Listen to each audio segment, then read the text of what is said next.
Doctor আলিফের সাথে এমনিতে শুরুতে একটু ঈদ নিয়ে কথা বলি। ডক্টর আলিফ, ওয়েলকাম টু ভূত এফএম। আসসালামু আলাইকুম রাসেল ভাই, হ্যাপি বার্থডে ভূত এফএম। সরি, ভূত এফএমই, কারণ আজকে তো অনেক 9 বছর হয়ে গেল ভূত এফএম। আমি তোর ভূত এফএমে 8 বছরের উপরে হয়েছে আসছি। প্লাস রাসেল ভাই, আপনাকে অনেক ধন্যবাদ, আমাকে প্রতিবারই স্পেশাল এপিসোডে নিয়ে আসেন। মানে ডক্টর আলিফের মতো মানুষরা আছে বলেই আমরা কিন্তু এতদূর এগোতে পেরেছি, এবং আপনারা সবসময় রিকোয়েস্ট করেন ডক্টর আলিফকে নিয়ে আসার জন্য। তো আমি যেটা বলবো যে এই যে কোরবানি ঈদ আমরা পালন করছি বা পালন করলাম, এই ঈদটা আসলে আপনার কোন সময়ের স্মৃতির কথা বেশি মনে পড়ে, বা এই ঈদ রিলেটেড সবচাইতে মজার স্মৃতি আপনার কাছে কি? রাসেল ভাই, সবচেয়ে মজার স্মৃতি হচ্ছে আমি যখন ক্লাস 5-এ পড়তাম, ওই সময়কার 5-এর দিকে, মানে এই কোরবানি ঈদটা হচ্ছে শীতকালের সময়। আচ্ছা, এখন তো কোরবানি ঈদ হচ্ছে গরমের মধ্যে, বৃষ্টির মধ্যে, তখন ছিল শীতের সময়। তো সকালবেলা নামাজের সময় বৃষ্টির গোসল গরম পানিতে করতেও ভয় লাগতো। তো ঈদের দিনের কথা বলবো না, ঈদের দিন ঈদটা শেষ হয়ে যেত, কিন্তু ঈদের 2 দিন আগে ছিল ঈদ, মানে ঈদের আগের 2 দিন ছিল আমার ঈদ। কোরবানি কিন্তু তাই, কোরবানি ঈদ শুরু হয়ে যায় 7 দিন আগে থেকে। 7 দিন আগে থেকে। তো ঈদের 2 দিন আগের দিনটাই ছিল আমার ঈদ। এই ঘুরে পাশের বাসে যাওয়া, তার কত বড় গরু কিনলো। আমাদের এলাকায় একটা হোটেল আছে, ডায়মন্ড হোটেল 15 নম্বরে, যারা ধানমন্ডিতে থাকে তারা জানে। এই 15 নম্বরের ডায়মন্ড হোটেলের মালিক বাবু আঙ্কেল বা লিটু আঙ্কেল, ওনারা অনেক বড় গরু কিনতো, এলাকার সবচেয়ে বড় গরু, ইন্ডিয়ান বড় গরু কিনতো। তা আমরা সবাই লাইন ধরে যেতাম ওখানে, বড় গরু, শিং বিশাল বিশাল, আমার সাইজও মনে তখন শিংয়ের সমানই ছিল। তো আমি যে দেখতাম, মানে এমনও হচ্ছে যে বড় ভাইরা ওই টাকা দে, গরু দেখতে টাকা লাগবে, মজা হতো তখন। আমাদের বাসার গরুটা অন্যান্য বাসার থেকে কত বড় বা কত ছোট, এই কম্পিটিশন ছিল। এখন ওগুলা নাই রাসেল ভাই, এগুলো আমি খুব মিস করি। এখন ওইসব দিনগুলো একটা ছিল দিন, ওগুলি দিন ভাই, ওগুলি আসলে সোনার দিন ছিল, যখন তোমাদের এলাকার অনেক বেশি সবুজ ছিল। এক্স্যাক্টলি। এবং কোনো সময় তো এরকমও জায়গা ছিল যে গরুকে ঘাসও খাওয়াতে পারে। হ্যাঁ, ঘাসও খেয়ে, ওই যে আপনার কাঁঠাল পাতা ছিল, যে ছাগল মানে খাসি যদি কেউ কিন্তু একটা কম্পিটিশন লাগতো, কে কত বেশি কাঁঠাল পাতা ছিঁড়তে পারতো। তার মানে এখন মানুষের কাছে অবিশ্বাস্য লাগবে, কিন্তু আলিফ যেটা বলছে, একটা সময় ঢাকা শহরে কাঁঠাল পাতা আলিফরা কিন্তু কিনেনি, না কিনে গাছের থেকে ছিঁড়ে নিয়ে আসতাম। অ্যামেজিং। মানে রাসেল, এটাই ছিল একটা সময়। আমি হয়তো এখন ধানমন্ডি রেসিডেন্সিয়াল এরিয়াতে চলে এসেছি। আগে যখন ওই পাশে থাকতাম, দেয়াল টপকে টপকে বাসায় যেতাম। আমরা যেমন গেট দিয়ে ঢুকে, এখন আমরা এরকম ছিলাম না। দেয়াল টপকে বাসার পিছনে ড্রেনের সাইড দিয়ে ঢুকে অন্য বাসায় যেতাম, যত শর্টকাট ওয়েটা। এটা কিন্তু অনেকে বলে, তোমাদের ওই এলাকার অনেকেই বলে যে ট্রেনের উপর দিয়ে যাওয়া, এই জিনিসগুলো অনেক মজার, আসলে আমি এনজয় করেছি ভাই একটা সময়। ওই সময়টা দিনগুলা অসাধারণ। মনোপলি খেলতে যে ধরা খেয়েছি ঈদের সময়, মনোপলির মাঝখানে আমরা সবাই ঈদের সালামি দিয়ে, অলমোস্ট লাইক এ জুয়া। তো আমরা কি এগুলি বুঝি নাকি? এই জমি কিনবো, তোর জমি 10 টাকা দিয়ে কিনবো। তো মনোপলির মধ্যে তো ঘর বাড়ি কেনে, আমি ওগুলি করতাম। একদিন মার কাছে ধরা খেয়ে গেলাম, কানের মলা, ঈদের দিন কান ধরে বাসায় নিয়ে পিটাতে বাসায় নিয়ে গেল, তুই জুয়া খেলিস রাস্তার মধ্যে। আর তোমার হচ্ছে, আপনার হচ্ছে যদি আমি বলি যে আপনার এই যে ওই সময় মাংস দিতে যাওয়া, হ্যাঁ ছিল, এইটাতে আমরা ইনভলভ হতাম না, তখন ছোট ছিলাম, বাচ্চা কাচ্চা, এলাকায় নতুন পিস্তল আসছে, ঠাস ঠাস শব্দ হয়, এগুলো নিয়ে দৌড়াদৌড়ি করতাম, ওই বুলেট ঢুকে পিস্তল কারো গায়ে মারতাম, এইগুলির মধ্যে ছিল ঈদের উদযাপন। আমার এটা মনে আছে যে রাত জেগে, যেহেতু গরু কেনা হয়েছে, আজকে পড়তে হবে না, গরু দেখতে যাওয়া গেলে বাসা থেকে কিছু বলবে না। হ্যাঁ, এইসব বাধা ছিল না। ঈদের 2 দিন আগেই তো আমাদের ঈদ ছিল, কোনো বাধা ছিল না। গরু দেখতে ইভেন রায়ের বাজার চলে গেছি, অনেক ফ্রেন্ডের বাসায় চলে গেছি। ক্লাস 5-এ থাকতে একদিন কবুতর কিনতে গেছি, ঈদ ছাড়া মা হন্তনন্ত রাস্তায় বেরিয়ে গেছে, কিন্তু কোরবানি ঈদের সময় এসব ব্যাপারে কোনো টেনশনই ছিল না। তো যাই হোক, অনেক কথা হলো আলিফের সাথে, এবং এখন যেটা করব সেটা হচ্ছে আমরা সেই ঘটনায় যাব। তো চলে যাই আমরা ঘটনায়। রাসেল ভাই, ঘটনায় যাওয়ার আগে আমি কিছু অডিও ক্লিপও শুনলাম আসলে। জি, আমি আপনাকে শোনালাম। আসলে ঘটনায় যাওয়ার আগে আমি নিজেকে একটু নর্মাল করছি, কারণ আপনিও আমাকে একটু হেল্প করবেন, কারণ আমি জানি না আমি কতটুকু গুছিয়ে ঘটনাগুলো বলতে পারবো। এত ঘটনা বলছি রাসেল ভাই, বলেছি এত মানুষের ঘটনা বলেছি, কিন্তু লাস্ট 2 সপ্তাহ, এই ঈদের আগে দিয়ে 2 সপ্তাহ আমাকে প্রচণ্ড ভুগিয়েছে। এমনভাবে ভুগালো যে আমি যে 2টো ঘটনা নিয়ে আসলাম, সবসময় আমার ঘটনা একটু আলাদা হয়, একটা থেকে একটা ঘটনা কখনো ম্যাচ করে না, আমি এরকম ঘটনাই সিলেক্ট করে নিয়ে আসি, কিন্তু এই 2টো ঘটনা রাসেল ভাই ম্যাচ করে গেল। তো হতেই পারে, এটা তো হতেই পারে, কিন্তু রাসেল ভাই ম্যাচ করার সাথে সাথে আমার কাছে কিন্তু, আমি জানি না, আমার কাছে কিন্তু এরকম অনেক দিন হয়েছে এরকম যে আমি যেই টাইপের ঘটনা শুনে একজনকে দেখেছি, আরেকজন ঠিক একই ঘটনা নিয়ে এসছে। এটা হয়, এটা আমার মনে হয় এটা কিন্তু মজার। দুইজন দুই প্রান্তের মানুষ, মানে ঢাকা শহরের দুইজন দুই প্রান্তের মানুষ। এই জন্য যে আমি তো পুরো ঘটনা শুনিনি, যেটুকু শুনেছি সেটুকু শুনে আমার মনে হচ্ছে খুব ইন্টারেস্টিং, এবং এই ঘটনা যদি 2 সেকেন্ডটাও যদি এরকমই হয়, হ্যাঁ, তাহলে তো বেশ মজার। তো এখন আমি যে ঘটনাটা সবচেয়ে কম মজার সেটা দিয়ে স্টার্ট করি। আচ্ছা, ঠিক আছে। আর যেটা একটু মজা সেটা একটু পরে বলি, সাসপেন্সটা থাকুক। আমি একটু নিজেকে গুছিয়ে নেই, নিজে মনে করার চেষ্টা করি। আমি বহুবার রাসেল ভাই আসতে যে এখানে লাইন হারিয়ে ফেলেছি, বহুবার আমাকে লাইনগুলা ম্যাচ করতে হয়েছে। তো যে আপুর ঘটনাটা বলবো তার নামটা আমি বলেই ফেলি, কারণ এইটাতে আমি বলতে পারবো, সেই পারমিশনটা আছে। তার নাম এফ রহমান, পুরো নাম বললাম না, এফ রহমান। তো এই আপুটা, রহমান আপুই বলি কারণ ওনার লাস্টে যেহেতু রহমান আছে। এই আপুটা আমি ওনার বিয়ে হয়েছে 2008 সালে। উনি আমাকে অনেক কষ্টে ফেসবুকে খুঁজে বের করে আমার চেম্বারে ডিরেক্ট এসছে। আমি মনে করেছিলাম ফার্স্টে আমার রুগী, কিন্তু পরে দেখি না, সে রুগী না, সেই ঘটনা বলতে এসছে। পরে আমি একটু স্পেস দিয়ে তার কাছে ঘটনাটা শুনি। তার, আপনি তো শুনতেছেন রাসেল ভাই, তার ঘটনার মতে যে তার 2008-এ বিয়ে হয়। 8-এর বিয়ের পর থেকে তার সাথে কিছু হালকা অ্যাবনর্মাল কিছু ঘটে। পর্দাটা চাপানো ছিল, পর্দাটা খোলা, জানালাটা বন্ধ করা ছিল, জানালাটা খোলা। এগুলি সে কখনোই পাত্তা দিত না। ইভেন এগুলোকে সে অন্যভাবেই নিত। হয়তো সে ঘুমিয়ে আছে, জানালাটাকে খুলে গেছে। একটা সময় তার হাজব্যান্ড ইউএসএ চলে যায় স্কলারশিপ নিয়ে। তো তার বাসা মিরপুরে। তো তাদের বাসাটা হচ্ছে 6 তলা, তিনি শ্বশুর বাড়িতেই থাকতেন। তার মা, পরে বলছি তার মার কথা, তার শ্বশুর শাশুড়ি এবং তিনি ওই বাসায় থাকতেন। এই 6 তলা বাসার মধ্যে 6 তলাটাই অর্ধেক ছাদের সাথে অ্যাটাচড, আর বাকি 5 তলাতে ভাড়া দেওয়া। খালি দোতলায় তার শ্বশুর শাশুড়ি থাকতো, এক পাশে একটা ইউনিটে আরেকটা ইউনিট ভাড়া দেওয়া। তো তাদের এটা অনেক আগেরই প্ল্যান যে যখন তার হাজব্যান্ড আসবে তো তারা 6 তলায় চলে যাবে। তো এরকম তার হাজব্যান্ড চলে যাওয়ার পর থেকে শ্বশুর শাশুড়ির সাথে সে দোতলায় থাকে। ঘটনা ঘটে 2013 সালের এপ্রিল মাসে। আমি একটু মনে করার চিন্তা করি, 2013 সালের এপ্রিল মাসে ঘটনাটা ঘটে। সেদিন সে সন্ধ্যার পর শুয়েছিল, শোবা অবস্থায় ওই রুমের দরজা, সে তার শ্বশুর শাশুড়ি থাকে, তার শ্বশুরের অন্য রুমে ছিল। তো শুয়ে থাকা অবস্থায় সে মানে ঘুমন্ত অবস্থায় তার ঘুমটা ভাঙে এরকম যে তার খাটটাকে জানি দোলনার মতো দোলাচ্ছে। এই দোলনাটা খুব নর্মাল দোলনা না, মনে হয় যে মানে ওই যে আপনার শিশু পার্কে যেসব উপর থেকে ছেড়ে দেয় এরকম টাইপের, যে এক পাশ থেকে এক পাশে চলে যাচ্ছে।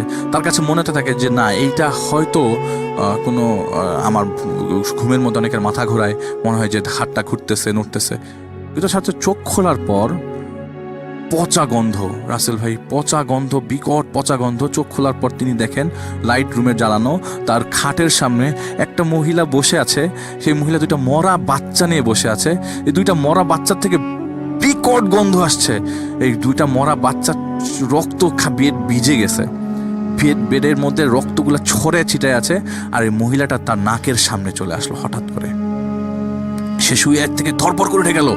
উঠে যাওয়ার পরে দেখলো যে সে তার নাকের সামনে এসে বলে, তোকে যে ক্ষতি করতে চায় সে ক্ষতি করতে পারবে না। এটা বলার পর উনি একটা চিৎকার দিল। ওই মহিলাটা ওই 2টা বাচ্চা তার বেডের থেকে, যেভাবে ছোট বাচ্চাদের উঠায় না, উঠিয়ে জানালা দিয়ে বেরিয়ে চলে গেল। পর্দাটা নড়ছে, আর তিনি এক চিৎকার দিল। তার শ্বশুর শাশুড়ি নক করলো, বাড়ির ভিতর থেকে লক করা ছিল।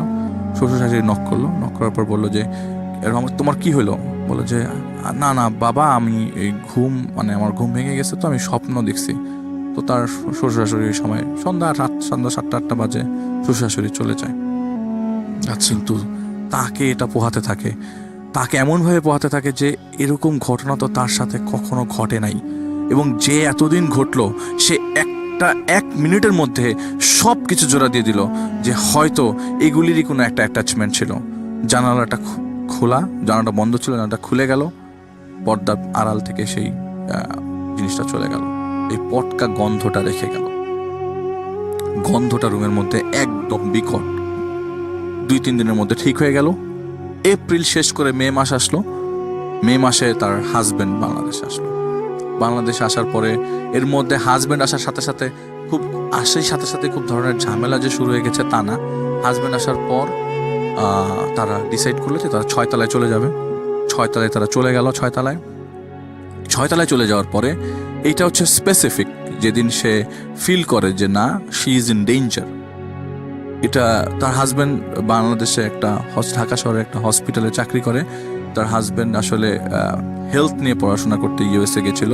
He is not a doctor, but health নিয়ে পড়াশোনা করতে গিয়েছিল। বাংলাদেশে আসার পরে তিনি একটা হেলথ সেক্টরের জবে ঢোকে এবং ইউএসএ তার ফ্রেন্ডের সাথে একটা বিজনেস কন্টিনিউ করার কারণে রাত্রেবেলা 10টা থেকে 3টা পর্যন্ত ইউএসএ টাইমের সাথে ম্যাচ করে সে ছোট বিজনেস করতো সে।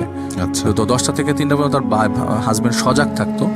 তো সেদিন মে মাসের সেই দিনটার কথা তার মনে নাই, কিন্তু সেদিন হঠাৎ করে সে বলল যে তার হাজবেন্ডকে বলল যে তুমি কাজ করো, আমি ঘুমালাম। তার হাজবেন্ড তার পাশেই ল্যাপটপ নিয়ে বসে আছে। খুব সিম্পল রাসেল ভাই, এখানে কিছুই হওয়ার কথা না। হঠাৎ করে তার তন্দ্রার মতো আসলো। তন্দ্রার মতো আসা অবস্থায় সে বাম কাত হয়ে শুয়েছিল এবং তার চোখটা ছিল তাদের এন্ট্রান্সের দরজার দিকে, রুমের ঢোকার দরজার দিকে। তো ওই ছাদের ওই অর্ধেক পোর্শনটাতে তার সাথে কেউ থাকতো না। তার হাজবেন্ড আর সে, রান্না বান্না হতো সব নিচতলায়, খাওয়া দাওয়া নিচতলায় হতো, দোতলাই হতো আর কি। তারা জয়েন্ট ফ্যামিলি, কিন্তু আলাদা ফ্ল্যাট নিয়ে থাকতো সে আর তার হাজবেন্ড। হঠাৎ করে দেখলো, ভাই রাসেল ভাই কিভাবে বলো যে এই মানে গরিব মিসকিনরা যখন একটু বা ওই যে দুর্যোগপূর্ণ এলাকায় যখন ছোট মানে অনেক মানুষ যদি একটা সিম্পল জিনিস দেখার পর যেরকম পাগল হয়ে যায়, 4-5 জন লোক দরজার পাশ দিয়ে খাবলি করছে ভেতরে ঢোকার জন্য। মানে এমন সময় তিনি দেখে যে তিনি ক্ষুধার্ত মানুষের জন্য তাকে এরকম দরজা খুলতে পারছে না। দরজাটা একজন ধরে আছে। কে ধরে আছে রাসেল ভাই দরজাটা? আপনার কি মনে হয় দরজাটা কে ধরে থাকতে পারে? সে কি দেখছে? দরজাটা কেউ একজন ধরেছে, বাসার কেউ। সে নিজে ধরে আছে, সে শুয়ে শুয়ে দেখছে। সে নিজের ঘরে দেখতে পাচ্ছে। হ্যাঁ, নিজের দরজা ধরে আছে, সে আটকে রাখছে দরজাটা।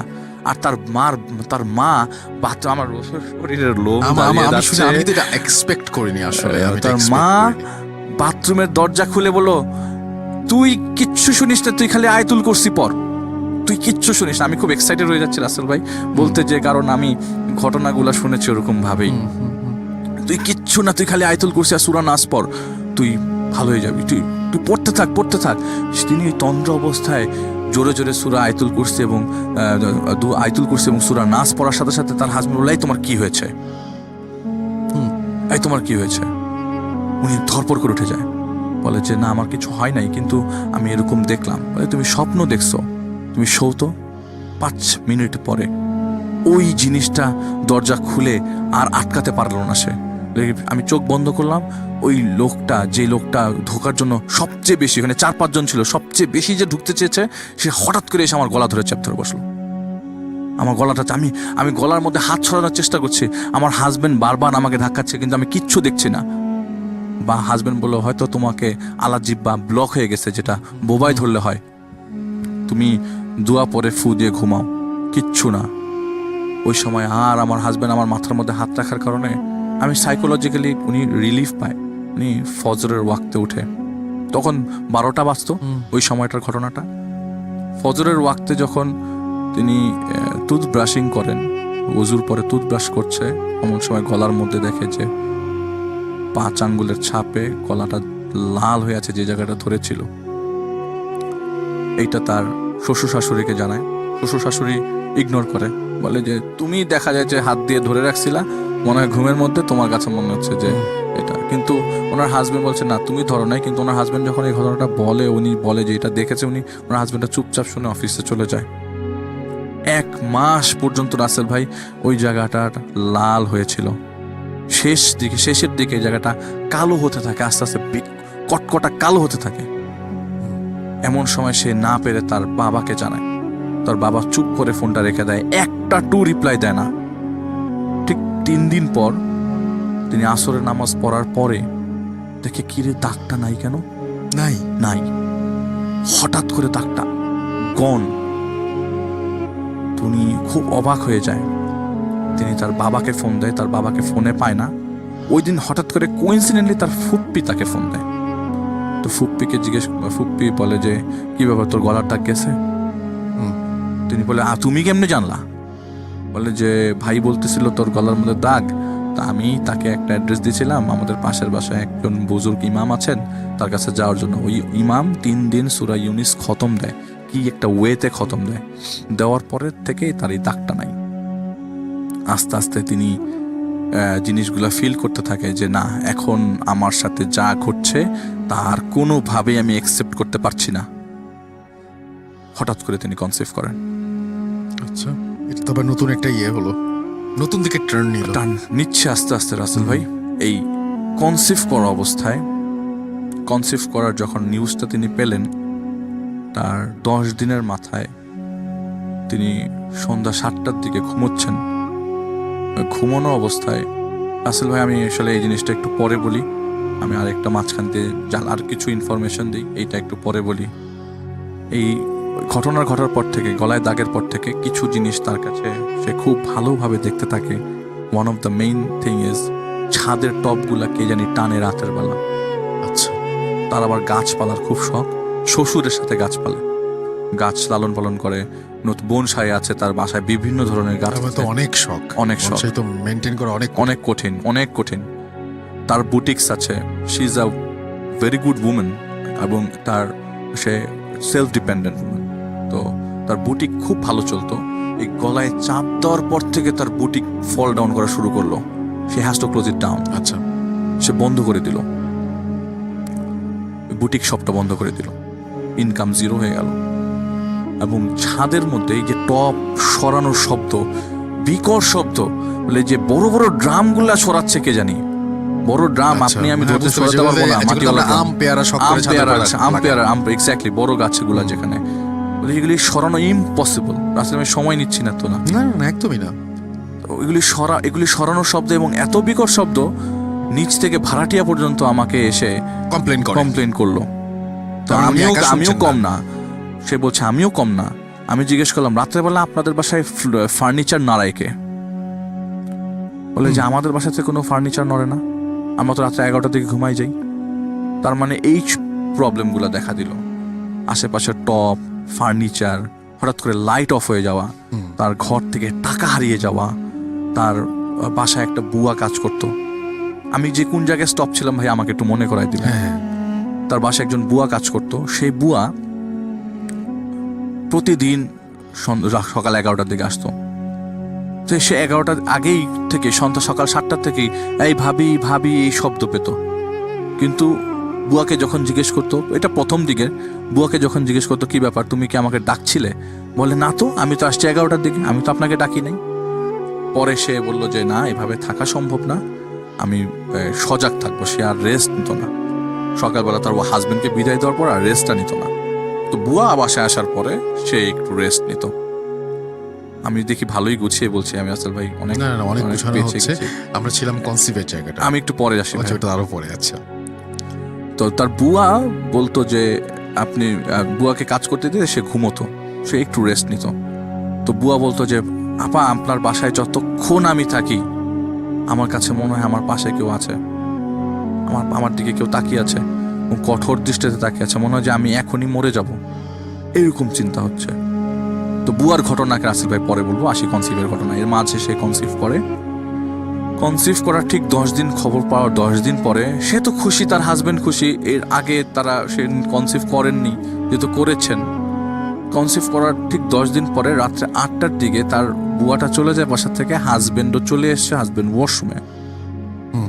এমন সময় তিনি শুয়ে আছেন, উপরে ফ্যান ঘুরছে, উনি হঠাৎ করে দেখলেন একটা কুকুর তার পায়ের উপরে, মানে পেটের উপর পা দিয়ে রেখেছে, দুটো পা। একটা কালো কুচকুচে কুকুর জিভ বের করে তার পেটের উপরে 2টা পা দিয়ে রেখেছে। সে একটা চিৎকার দেওয়ার পর থেকে রাসেল ভাই এত ব্যথা শুরু হয়ে গেল, আধা ঘন্টার মধ্যে তার অ্যাবর্শন হয়ে গেল। হাফ অ্যান আওয়ারের মধ্যে তার অ্যাবর্শন হয়ে গেল। এটা ফার্স্ট টাইম ছিল। এবং তিনি খুব ফ্রাস্ট্রেটেড হয়ে গেল। এরপর থেকে রাসেল ভাই আরো 2বার সে কনসিভ করে, এবং যতবারই সে কনসিভ করে তার চারিপাশে পটকা গন্ধ বের হয়। যতবারই সে কনসিভ করে ততবারই এটা 3বার, থার্ড টাইমের কথা বলছি, থার্ড টাইম সে যখন কনসিভ করে তার চারিপাশে পচা পটকা গন্ধ আসে, মৃত মানুষের গন্ধ আসে, পচা মাছের গন্ধ আসে, তার চারিপাশটা গরম হয়ে এনসার্কেল করতে থাকে গরম বাতাস। ইভেন তার হাজবেন্ডও মাঝে মধ্যে বলতো তোমার শরীর থেকে গরম বাতাস আসছে, তুমি একটু দূরে যেয়ে বসো। আসলে এনসার্কেল করতে থাকে। আর যখনই কনসিভ করার এই কন্ডিশনটা আসে, একটা কুকুর তার পেটের উপর 2টা পা দিয়ে রাখে, রাসেল ভাই ওই সময় সে অ্যাবর্শন করে ফেলছে। এত ব্যথা তার কখনোই হয় না। এই ব্যথাটা হয় হচ্ছে শুধুমাত্র কনসিভ করার সময়, অ্যাবর্শন হওয়ার সময়। এই মিলে সে 6বার অ্যাবর্শন হয় স্যার। এরপর থেকে আর কনসিভ করে না। পরবর্তী সময়ে সে বলল যে না, আমি 6 তলায় আর থাকবো না, আমি দোতলায় চলে আসব। তো দোতলায় আসার সময় সে একজন হুজুরের শরণাপন্ন হয়। সেই হুজুরটা খুব আহামরি কাজ করেছে তার জন্য রাসেল ভাই, তিনি যে থ্যাঙ্কফুল যে বা কিছু তাও না। হুজুরটা কিছু কাজ করেছে যেটা তার কিছু সময় ওই কন্ডিশন থেকে সাময়িক কিছু রিলিফ দিয়েছিল। তো তিনি নিচে নেমে যান, দোতলায় নেমে যান। দোতলায় নামার পরে আর কিছু হয় না। দোতলায় নামার ঠিক 15 দিন পর তিনি ড্রয়িং রুমে, রাসেল ভাই আমি প্রথমে আপনাকে কয়টা মানুষের কথা বলেছিলাম, খাটের উপর বসেছিল 3জন মানুষ, 2টা বাচ্চা, একটা মেয়ে, একটা মহিলা। একটা মহিলার 2টা হাত ছাপ আর 2টা বাচ্চা, ছোট ছোট 2টা ছাপ ড্রয়িং রুমের মধ্যে, হাতের ছাপ। আচ্ছা, কোথায় এটা ছিল? দোতলায়। না, ড্রয়িং রুমে দেয়ালের মধ্যে।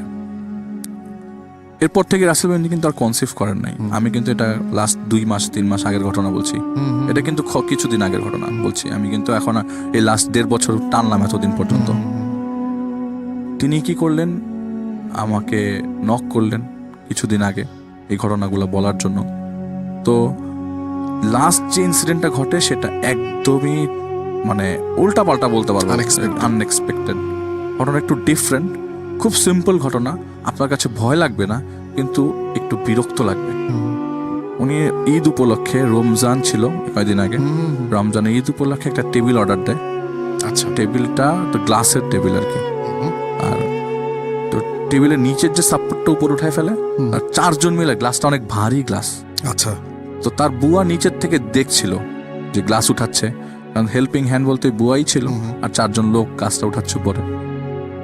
গ্লাসটা হঠাৎ করে ছুটে গেল তাদের 4জনের হাত থেকে। ছুটে যে গ্লাসটা পড়ার কথা ছিল বুয়ার শরীরের উপরে, গ্লাসটা কি করলো, ডান পাশে কাত হয়ে গিয়ে পিছনে যে বুয়ার পায়ের লিগামেন্ট কেটে দিল।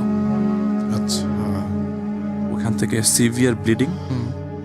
বুয়াকে হসপিটালে নিয়ে গেল। হসপিটালে নেওয়ার পর ডাক্তার লিগামেন্ট ঠিকই জোড়া দিয়েছে, লাস্ট 1 মাস ধরে হাঁটতে পারছে না বেচারি, একদমই হাঁটা চলাফেরা বন্ধ। আপনি বলছিলেন যে বুয়ার কথায় পরে আসবো, বলে যে এই গ্লাস কখনো ঘোরার গ্লাস না, এই গ্লাস ঘুরলে বুয়ার সামনে পড়তো, বুয়ার উপরে পড়তো, এই গ্লাসটা বুয়ার পিছন দিয়ে ঘুরে গেল, এটা সম্ভব না ঘোরা। উনি ফ্রাস্ট্রেটেড, উনি ডিপ্রেসড। উনি ঘটনা জানার আদলে ওনার বাবাকে নক করলো যে কেন আমার সাথে এরকম ঘটছে। আমি এন্ডিংয়ে চলে আসছি রাসেল ভাই, আপনি তো রিলিফ পাবেন একটু। ভালো কিছু আসতেছে মানে এন্ডিংটা আপনি জেনলে মানে আপনার কাছে ডিফারেন্ট লাগতে পারে যে এন্ডিংটা কি। এন্ডিংটা এরকম যে ওনার বাবা বলে যে ওনার সাথে ওনার বিয়ের কথা ছিল ওনার আপন ফুফাতো ভাইয়ের। আচ্ছা আচ্ছা, black magic, it's a case of black magic. আচ্ছা, ওনার ফুফাতো ভাই, ওনার ফুপ্পি ওনাকে ছোটবেলা থেকেই চেয়েছিল, কিন্তু ওনার মা 2009 সালে মারা যায়। বলেছিলাম মা বারান্দার, আপনারা কেউ জিজ্ঞেস করেন নাই মা কোথা থেকে আসলো। মা কিন্তু রাসেল ভাই মারা গেছে 2009 সালে। উনি ওই তন্ত্র অবস্থায় ওনার মাকে দেখছে, এই তুই আইতুল কুরসি পর। বেঁচে আছেন না, উনি মারা গেছেন। তো ওনার মা চাইনি ওনার ফুফাতো ভাইয়ের সাথে ওনার বিয়ে হোক, আর ওনার বাবাও চাইনি, যে আত্মীয় স্বজনের মধ্যে কিসের বিয়ে।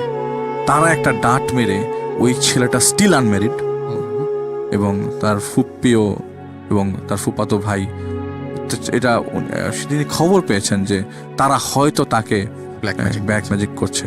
এবং ছোট্ট একটা ইনফরমেশন দিই, ওই যে হুজুরটার কথা বললাম যার শরণাপন্ন হয়েছিল, যে খুব ছোট কিছু উপকার করেছে, কিছু ইনফরমেশন দিয়েছে, তার সাথে 25টা জিন থাকতো প্রতিদিন। জিন চালান দিয়ে রেখেছিল 25টা জিন, এবং তার এর সাথে এনসার্কেল করে 3টা জিন থাকতো সবসময়, স্টিল নাও আছে এখনো পর্যন্ত। তিনি কনসিভ করেও পারছেন না, চেষ্টা করেও পারছেন না, ডাক্তারের কাছে যাচ্ছেন। এটা কিন্তু রাসেল ভাই একটা বিশাল বড় প্যাথেটিক। আপনার হাজব্যান্ড তাকে পূর্ণ সাপোর্ট দিচ্ছে, সব দিক থেকে সাপোর্ট দিচ্ছে, কিন্তু সে আসলে Mentally মেন্টালি ভেঙে কোনো পড়ছে। সাপোর্ট পাচ্ছেন না। এইটা ছিল ঘটনা রাসেল ভাই। It will going on.